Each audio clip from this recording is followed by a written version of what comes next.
আসসালামু আলাইকুম বন্ধুরা, কেমন আছেন? তো আমি ভাজি রান্না করব। ভাজির মধ্যে লবণ, হলুদ, একটু সামান্য গুঁড়া মরিচ দিয়ে মাখিয়ে নেব। তো আপনারা চাইলে এভাবে নাও দিতে পারেন, একবারে দিতে পারেন কষিয়ে। তো কড়াইতে দিয়ে দিলাম তেল। তেল দিয়ে সুন্দর করে পেঁয়াজটা, মরিচটা দিয়ে নেব। দিয়ে নিয়ে একটু হালকা ভেজে তো আমি ভাজিটি দিয়ে দেব।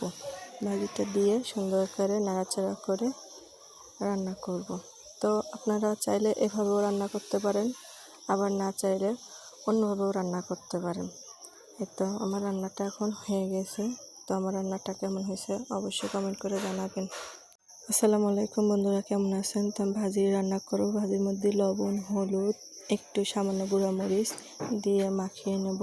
তো আপনারা চাইলে এভাবে নাও দিতে পারেন, একবারে দিতে পারেন কষিয়ে। তো কড়াইতে দিয়ে দিলাম তেল। তেল দিয়ে সুন্দর করে পেঁয়াজটা, মরিচটা দিয়ে নেব। দিয়ে নিয়ে একটু হালকা ভেজে তো আমি ভাজিটি দিয়ে দেব। ভাজিটা দিয়ে সুন্দর করে নাড়াচাড়া করে রান্না করব।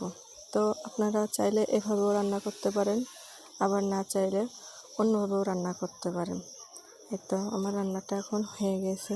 তো আমার রান্নাটা কেমন হয়েছে অবশ্যই কমেন্ট করে জানাবেন।